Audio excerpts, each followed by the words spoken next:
First Alert 4 investigates getting results tonight for a local widow. The feds denied her from receiving her husband's benefits. Chief Investigator Lauren Traeger is fighting for her and cutting through the red tape. He had the best smile. It's these pictures. We got to go swim with the dolphins. Good girls, come on up here. And their pups. These were his babies. They sat with him. They were his little nurses at home. That all means so much more to Suzanne Linsnick, though the most stark memory in her Jefferson County home He was very much a patriot. is the urn for her loving husband, Scott. I was so upset about this.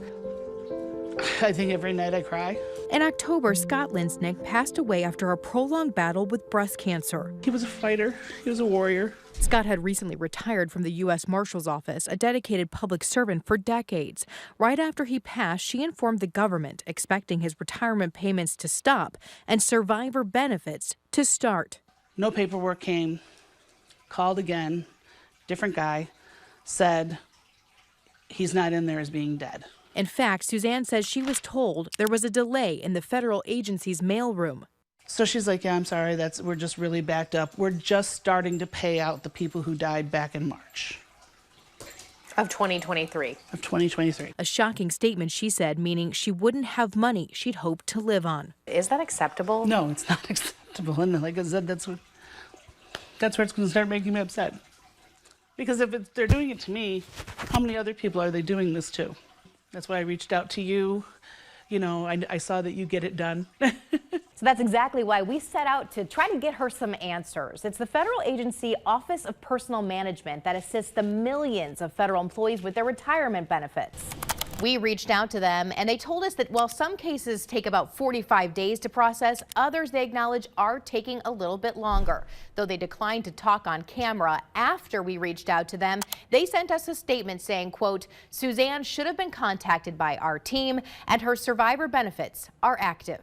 Is it a concern if there is a long backlog for people to get the benefits they deserve? Yeah, I mean, look, this is unfortunately a common problem with a lot of these bureaucracies. We also reached out to U.S. Senator from Missouri Eric Schmidt about Suzanne's case. I appreciate you bringing that case to our attention. His office, too, got involved and a few weeks later told us it had been resolved. To actually help deliver that for constituents is really important to me, and I'm glad we got a successful result. How many of these other widows or widowers are sitting there if they weren't a primary breadwinner? Though glad now Scott's benefits are sorted out, Suzanne still worries for others, saying she hopes agencies check their systems to ensure they're not making grief that much worse. We need to get the people in place so that there is no delays.